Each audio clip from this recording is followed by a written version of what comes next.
మంచి వారికి ఉపకారే, చెడ్డవారికి ఉపకారే, నీతిమంతులకి అనీతిమంతులకి అందరికీ ఆయన దయ చూపిస్తున్నాడు.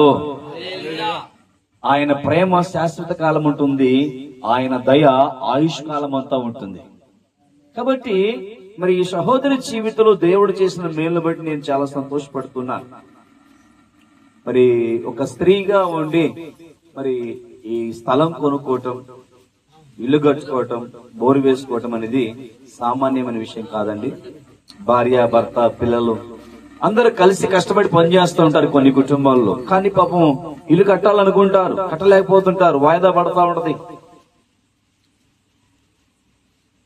మరి సహోదరి ఒకటైనప్పటికీ కూడా మరి తన బైబిల్లో సెలవిచ్చినట్లుగా నిశ్చయముగా నీ చేతుల కష్టార్జితము నీవు అనుభవించదవు అని. మరి ఎప్పుడు కూడా ఒక్క రోజు కూడా నాగా లేకుండా సిమెంట్ పనికి పోతా ఉంటది. మరి ఆ కష్టపడినటువంటి డబ్బులు రూపాయికి రూపాయి పోగు చేసుకొని సామెతల గ్రంథం 31 ఉంది కదా, ఆమె ప్రతి రూపాయి కూడబెట్టి ఆ కూడబెట్టినటువంటి ధనముతో ఏం చేస్తుందంట, మంచి పొలం కొంటదంట. కాబట్టి ఇప్పుడు ప్రస్తుతానికి స్థలం కొన్నది, తర్వాత ఇల్లు కట్టింది, బోరేసింది, తర్వాత అమ్మాయికి పెళ్లి చేయాలి, అంతేనా? కాబట్టి ఈ కార్యాలన్నీ దేవుడు ఆ సహోదరి జీవితంలో జరిగించాలని మనసారా కోరుకుంటూ ప్రార్థన చేద్దాం. అంతకంటే ముందుగా ఒక చిన్న మాట మనం చదువుకుందాం. 116వ కీర్తన 12వ, 13వ, 14వ వచనాలు ఒకసారి చదువుకుందాం. యెహోవా నాకు చేసిన ఉపకారములన్నిటికీ నేను ఆయనకేమి చెల్లించుదును? రక్షణ పాత్రను చేతపుచ్చుకొని యెహోవా నామమున ప్రార్థన చేసేదను. యెహోవాకు నా మొక్కుబడులు చెల్లించేదను, ఆయన ప్రజలందరి ఎదుటనే చెల్లించేదను. ఇక్కడ ఒక భక్తుడు దేవుడు తనకు చేసినటువంటి మేలులను బట్టి ఆయన ఏం చెయ్యాలి అని ఆలోచన చేశాడంట. దేవుడు నాకు చాలా మేలులు చేశాడు, మరి ఆయన చేసిన మేలులకు కృతజ్ఞతగా నేనేం చేస్తే బాగుంటది అని ఆలోచన చేశాడంట. కొంతమంది కృతజ్ఞత లేని వారు ఉంటారండి. దేవుడు ఎన్ని మేలులు చేసినా గాని ఏం చేసిండ్లే నాకు దేవుడు అంట. గేదె ఎన్ని పాలు ఇచ్చినా ఏమిస్తుంది దాని బొందా ఇయ్యదు సావదు. ఒకరోజు ఇస్తే ఒకరోజు ఆ గేదె అమ్ముకున్న తర్వాత, లేకుంటే ఆ గేదె ఎవరన్నా అడవిలో పోయి ఇంక తిరిగి రాలేదనుకోండి, మా గేదె రోజు 3 లీటర్లు పాలు పిండిది పాపం. మళ్ళీ సూడు ముదిరిన దాకా పాలు పిండుతానే ఉంటది, మంచి బెర్రది. మరి ఎడిపోయిందో కాని రాలేదు అని బాధపడుతుంటారు. అంటే అది ఉన్నంత కాలం దాని మేలు, దాని ద్వారా అనుభవించినటువంటి మేలును గుర్తించరు గాని అది పోగొట్టుకున్నాక, దాన్ని కోల్పోయిన తర్వాత దాని విలువను గురించి మాట్లాడుతుంటారు. అలాగే దేవుడు చేసినటువంటి మేలులను గురించి చాలా మంది అర్థం చేసుకోక, గ్రహించుకోక, నాకేం చేశాడు మేలు, నా కుటుంబంలో ఏం మేలు జరిగిందని అనుకుంటారు. ప్రభు వాక్యం సెలవిస్తుంది, దేవుడు మేలు గనక చేయకపోతే ఈ భూమి మీద నువ్వు బ్రతకటమే కష్టం. ఈ సమస్త జీవరాశి బ్రతికి ఉన్నదంటే ఆయన చేసిన మేలు. ఒక్క 5 నిమిషాలు ఊపిరి బిగబడితే ఏమైందండి అమ్మ పద్మ? ఒక 5 నిమిషాలు గాలిలో ఆగిపోతే ఏం చేస్తారు కదా? కాబట్టి దేవుడు మనకంటే ముందుగానే మన మేలు కోరి దేవుడు భూమిని, ఆకాశమును, వృక్షములను, ఆహార పదార్థములను, నీటిని అన్ని సమృద్ధిగా ఆయన ఏర్పాటు చేసి మనకు జీవం పోసి, ఊపిరి పోసి మనను జీవింప చేస్తూ ఉన్నాడు. కాబట్టి ఆయన చేసిన మేలుల గురించి రాత్రి మాట్లాడాలంటే చాలా విషయాలు ఉన్నాయి. అయితే కృతజ్ఞత లేని వారి విషయం అలా పక్కన పెడితే, కృతజ్ఞత కలిగిన వారు ఏం చేస్తే బాగుంటది? దేవుడు చేసిన మేలును బట్టి 1 కేజీ బంగారం తీసుకొచ్చేస్తే దేవుడు సంతోషపడతాడా? ఏమండి? 1 కేజీ బంగారం తీసుకొచ్చి ఇస్తే దేవుడు సంతోషపడతాడా? 1 లక్ష రూపాయలు కానుక తీసుకొచ్చి దేవుడికి ఇస్తే దేవుడు సంతోషపడతాడా? లేక 100 మందికి భోజనాలు పెడితే దేవుడు సంతోషపడతాడా? మీకా గ్రంథం 7వ అధ్యాయంలో రాయబడింది, ఏమి తీసుకుని వచ్చి నేను యెహోవాను దర్శించును? ఏంటంట? ఏమి తీసుకొని వచ్చి నేను యెహోవాను దర్శించును, వేలాది నదులంత విస్తారమైన తైలము తీసుకొచ్చినను, లేదా నా గర్భఫలమైన జ్యేష్ఠ కుమారుని అతనికి అర్పించినను, ఆయన రుణం నేను తీర్చలేను, ఆయన రుణము నేను తీర్చలేను అంటాడు మీకా గ్రంథంలో. కాబట్టి దేవుడు చేసిన మేలుకు మనం ఏం చెల్లించాలి? ఈ రాత్రి ఆ ఒక్క మాట చెప్పి ముగిస్తాను. ధనం ఇచ్చిన, బంగారం ఇచ్చిన, మరి ఏది ఇచ్చినా మంచిదే, కాదంటలేదు. అది దేవుని పరిచర్య కొరకై ఉపయోగపడుతుంది. దానికి ప్రతిగా నీకు రెండంతల దీవెన కలుగుతుంది. కానీ ఈ రాత్రి దేవునికి నీవు ఏమి ఇవ్వాలని బైబిల్ సెలవిస్తుందంటే, ఇప్పుడు మనం చదువుకున్నాం కదా, యెహోవా నాకు చేసిన ఉపకారములకు నేను ఆయనకి ఏమి చెల్లింతును, రక్షణ పాత్రను చేతపుచ్చుకొని, ఏంటంట? రక్షణ పొందుకొని. రక్షణ పొందుకోవటం అంటే బాప్తిసం పొందుకొని ఇకేం చేయాలంట? యెహోవా నామమున ప్రార్థన చేసేదను. దేవా, నీవు నాకు చేసిన మేలులను బట్టి, నీవు నా కొరకు చేసిన త్యాగమును బట్టి, నీవు కార్చిన రక్తాన్ని బట్టి, ఇదిగో నా హృదయాన్ని నీకు సమర్పించుకుంటున్నానయ్యా, నా జీవితాన్ని నీకు సమర్పించుకుంటున్నానయ్యా. ఇక నుంచి మిగిలిన ఉన్న ఈ జీవితం నా కోసం కాదు, ఇది నీ కోసమే బ్రతుకుతానయ్యా. చెప్పలు కొడతారు గట్టికి ఒకసారి. ఎవరి కోసం బ్రతకాలంట? ఎవరి కోసం బతుకుతావమ్మా? ఎవరి కోసం? నీ కూతురు కోసమా? ఎవరి కోసం బ్రతకాలి? దేవుని కోసం బ్రతకాలి. దేవునికి సాక్షిగా నిలబడాలి.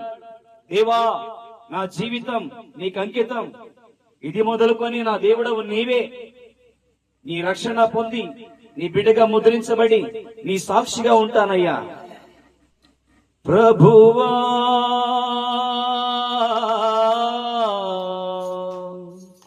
కాచితివి ఇంతకాలం, కాచితివి ఇంతకాలం, కాచితివి ఇంతకాలం,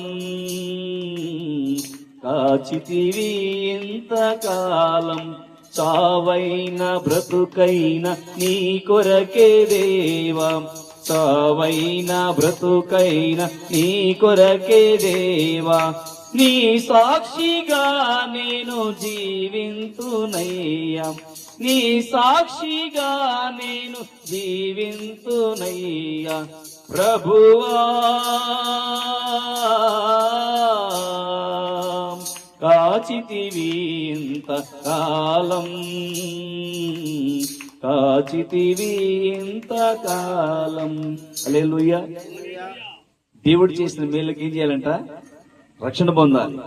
మొదటిగా ఏం చేయాలంట?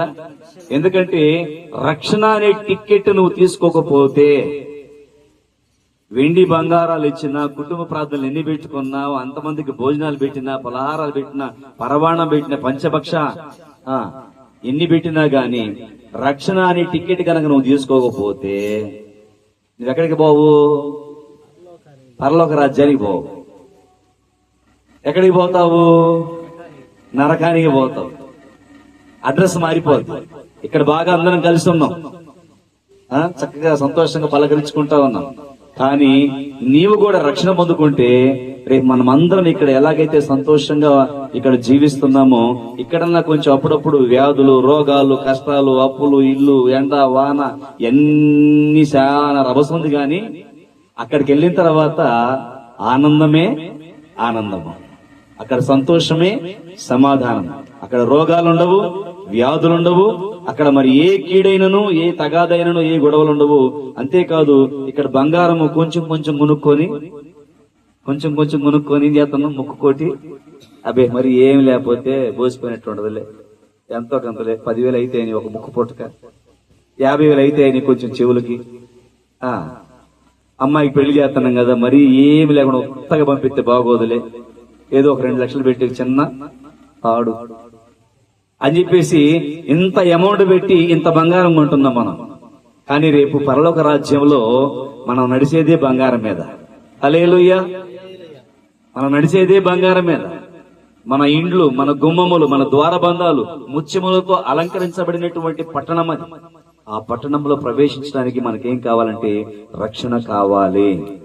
ఆ రక్షణ విలువ నీవు అర్థం చేసుకొని ఆ రక్షణ పొందుకుంటే నీ జీవితానికి మేలు కలుగుతుంది. అది నీకు ఆశీర్వాదకరంగా ఉంటుంది. హల్లెలూయా. నీవు సంపాదించిన ఈ డబ్బు లేకుంటే ఇల్లు, ఈ వాకిలి, ఇదేది నీ ఇనికిడితో రాదు. అందరం చచ్చిపోతాం, నేను చచ్చిపోతాను, నువ్వు చచ్చిపోతావు. చర్చికి తీసుకెళ్ళను నేను, ఈ మైకు కూడా తీసుకెళ్ళను నేను. అర్థమైందా? అన్ని అక్కడ వదిలిపెట్టిపోవాల్సిందే. నువ్వు కూడా అంతే, అందరం అంతే. కానీ నా ఎనికిడికి రక్షణ వచ్చింది. ఆ ఎనికిడికి ఏమొచ్చింది? నేను పొందిన రక్షణ. యేసుక్రీస్తు రక్తంలో కడగబడిన నీతి వస్త్రం ధరించుకొని నేను వెళ్తాను. ఇక్కడ ఎంతమంది రక్షణ పొందారు? వారందరూ కూడా క్రీస్తు రక్తంలో కడగబడ్డారు కాబట్టి వారు క్రొత్త వస్త్రాలు, నీతి వస్త్రాలు ధరించుకొని వాళ్ళు వెళ్తారు. కానీ రక్షణ లేని వారి పరిస్థితి ఏంటి? అప్పుడు వాళ్ళ పరిస్థితి ఏంటి? విడవబడతారు. కాబట్టి నీవు విడవబడకూడదు, మాతో పాటు పరలోక రాజ్యం రావాలి. కాబట్టి రక్షణ పొందాలి. రక్షణ పొందాలంటే ఏం చేయాలి? దేవా, ఇదిగో నా జీవితం, ఇదిగో నా హృదయం, ఈ రోజు నుంచి నీకు సమర్పిస్తున్నానయ్యా. ఇక నుంచి నీ చిత్తమే నా యందు నెరవేర్చబడాలి. నీ ఇష్ట ప్రకారం నేను నడుచుకుంటానయ్యా, నీ ఆలోచన ప్రకారం నడుచుకుంటాను నేను ఒక తీర్మానం చేసుకొని ప్రభు సన్నిధికి వచ్చి రక్షణ పొందుకొని, ఆ రక్షణ పొందిన తర్వాత ఏం చేయాలంట? రక్షణ పాత్రను చేతపుచ్చుకొని ఏం చేయాలంట? ఏం చేయాలి? ప్రార్థన చేయాలి. దేవునికి స్తోత్రం. ఏం చేయాలి? ఈ పాత్ర చాలా జాగ్రత్తగా కాపాడుకోవాలి. ఇక రక్షణ పొందా కదా, ఇక నాకు ఏ డోకా లేదు, నేను పరలోక రాజ్యం పోతా అనుకుంటే ఈ మధ్యలో ఒకవేళ చేయి జారింది అనుకోండి, పాత్ర ఏమైపోద్ది? పగిలిపోద్ది. టికెట్ తీసుకున్నావు, బాగానే ఉంది. స్టేషన్కి వెళ్ళావు, స్టేషన్ లో టికెట్ తీసుకున్నావు, బాగానే ఉంది. తీరా ట్రైన్ వచ్చే టయానికి టికెట్ చేజార్చుకున్నావు అనుకో, టీసీ వచ్చి అడుగుతాడు, నీకు టికెట్ ఏదమ్మా అంటాడు. తీసుకున్నానండి నేను. ఏదమ్మా? ఏదో పెట్టానండి, రాలేదు. అమ్మా నీ కహానీలు ఆపేసి ముందు టికెట్ అంటే నువ్వు నిజమే చెబుతున్నావు. ఏమని? నేను తీసుకున్నానయ్యా అని. కానీ అక్కడ ఏం లేదు, టికెట్ లేదు. కాబట్టి దిగిపోమ్మా అంటాడు. అంతేనా? కాబట్టి రక్షణ పొందుకున్న తర్వాత ఏం చేయాలి? ఆ టికెట్ జాగ్రత్తగా కాపాడుకోవాలి. టికెట్ తీసుకొని నువ్వు ఎంతవరకు ప్రయాణం చేయాలో నీ గమ్యస్థానం చేరేంత వరకు ఆ టికెట్ తోటే వెళ్ళాలి.